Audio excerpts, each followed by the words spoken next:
রান্না করাটা খুবই কষ্টের হলেও এই কাজটা করতে আমরা মেয়েরা কিন্তু খুবই ভালোবাসি। তো এটা হচ্ছে আমাদের পছন্দের একটা কাজের মধ্যে অন্যতম। কারণ বাসার সবার জন্য আমরা মন থেকে রান্না করে থাকি আর সেটা খেয়ে সবাই যখন খুব প্রশংসা করে তখন আমাদের কিন্তু খুবই ভালো লাগে। আজকে মাগুর মাছটা রান্না করব। এর আগের ভিডিওতে আমি আপনাদেরকে কিন্তু আমার এই মাগুর মাছটা দেখিয়েছিলাম। তো যেহেতু আজকে দুপুরে ও লাঞ্চ করবে, ভাবলাম যে ওর জন্য এই মাছটা রান্না করেই ফেলি। এই মাছ পরিষ্কার করা আমার কাছে খুবই ঝামেলার মনে হয়। আমি হচ্ছে লেবু পানিতে 10 মিনিট ভিজিয়ে রেখেছিলাম, তারপরে তারের মাজনি দিয়ে ঘষে এটার কালো অংশটা তুলে ফেলেছিলাম।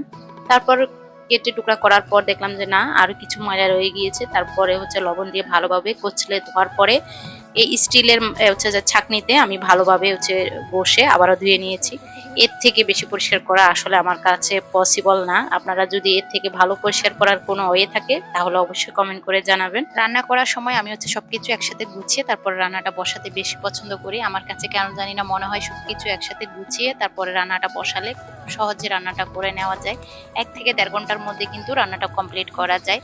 এজন্য আমি একসাথে সবকিছু রেডি করে তারপরে হচ্ছে যেটাতে নুন হলুদ মরিচ লাগার দরকার সেগুলো একসাথে দিয়ে দিচ্ছি। মানে সবকিছু একসাথে রেডি করে তারপর রান্নাটা বসাবো। আর অন্যদিকে হচ্ছে আমি কিন্তু ভাতটাও বসিয়ে দিয়েছি। এই ফাঁকে কিন্তু ভাতটা আমার হয়ে যাবে। তারপরে আমি 2 চুলায় 2টা রান্না বসিয়ে দিব। এভাবে করলে আমার 1 থেকে 1.5 ঘন্টার মধ্যে আমি খুব সহজে রান্নাটা কমপ্লিট করে ফেলি। আজকে মাগুর মাছটা হচ্ছে আমি ভেজে তারপরে রান্না করব। আজকে আর কাঁচা রান্না করব না, যেহেতু ফ্রিজে অনেকদিন ছিল। ফ্রিজে মাছ রাখলে আমি হচ্ছে ভাজি করে তারপর রান্না করি, না হলে কিন্তু আস্ত রান্না করতে গেলে একটা গন্ধ লাগে। তো সেই হিসাবে আজকে হচ্ছে ভুনা করে রান্না করব। আর এইদিকে হচ্ছে ইলিশ মাছের ডিমটা আমি আস্তই ভাজি করব। এর আগের ভিডিওতে আমি বলেছিলাম যে ওরা হচ্ছে বাপ মেয়ে আস্ত খেতে বেশি পছন্দ করে। তো সেই হিসাবে ওদের জন্য হচ্ছে আস্তটাই আজকে ভাজি করব। এর আগের ভিডিওতে আমি দেখিয়েছিলাম যে আমি ঝুড়া করে তারপরে খেয়েছি, কারণ ওটা আমার পছন্দ। যাই হোক, সংসারে সবার পছন্দের কথা চিন্তা করে রান্না করতে হয় আমাদের। তো 1 দিন 2 দিন হচ্ছে নিজের পছন্দ মতো খেতে মন্দই লাগে না। তো সবার পছন্দ হলে তো হবে না, নিজেরও মাঝে মধ্যে নিজেরও মেন্টাল একটা স্যাটিসফ্যাকশন লাগে। তো এদিকে আমি মাছটা কিন্তু ফ্রাই করে নিচ্ছি। ইদানিং কেন জানি না করলা ভাজিটা এত বেশি পছন্দ হয়ে যাচ্ছে। আমারও পছন্দ, ওরও পছন্দ। ও তো আগে আমি যখন করলা আনতে বলতাম তখন আমাকে বলতো যে টাকা দিয়ে কেন তিতা কিনে খাবো। কিন্তু না, ইদানিং দেখি যে আমার সাথে সাথে তারও কিন্তু পছন্দ। একটা পোস্টে দেখেছিলাম যে যেদিন থেকে ধরবেন আপনার করলা ভাজিটা খুব পছন্দ সেদিন থেকে মনে করবেন আপনার বয়সটা বেড়ে গিয়েছে বা আপনার বয়স হয়েছে। আসলেই তাই, আমরা মনে হয় বুড়া বুড়ি হয়ে যাচ্ছি। যাই হোক, মজা করলাম আর কি।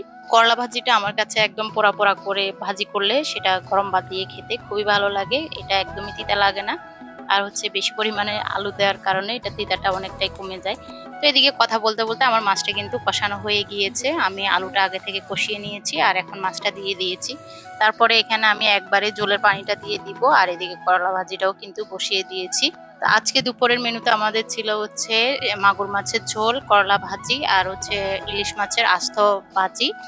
আর সে সাথে ছিল হচ্ছে ছড়া দিয়ে ইলিশ মাছের লেজা মাথা দিয়ে রান্না করেছিলাম। আমার বাসায় হচ্ছে মাছের লেজা মাথা কেউ খেতে চায় না, তো আমি হচ্ছে সেটা সবজি হিসেবে রান্না করে ফেলি। মাঝে মধ্যে ভালো লাগলে আমি খাই, না হলে হচ্ছে যখন বাসায় খালা আসে তো ওনাকে দিয়ে দিই, উনি হচ্ছে সকালবেলা খেয়ে নেয়।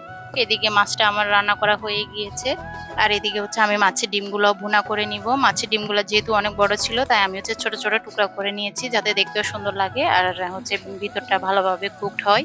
আর এদিকে হচ্ছে 11টার দিকে নাস্তা হিসাবে আমাদের জন্য চরমোচা নিয়ে আসছিলাম। বাচ্চারা চরমোচাটা খেতে অনেক বেশি পছন্দ করে। আর এই হাইওয়ে চিকেন চরমোচাটা আমার কাছে খুবই ভালো লাগে। তো একটু গরম করে নিয়েছি যেহেতু ঠান্ডা হয়ে গিয়েছে। এদিকে খেয়ে তারপর আবার রান্নাঘরে চলে আসলাম। এই আর কি, কাজের ফাঁকে ফাঁকে হচ্ছে খাওয়া দাওয়াও চলে আবার কাজ করাও চলে। তো এটা ছিল আমার আজকের দুপুরের রান্না। আশা করি সবাই ভালো থাকবেন, সুস্থ থাকবেন। ভিডিওটি কেমন লেগেছে অবশ্যই কমেন্ট করে জানাবেন। আর যদি ভালো লেগে থাকে তাহলে অবশ্যই একটা লাইক করবেন। আল্লাহ হাফেজ, টাটা।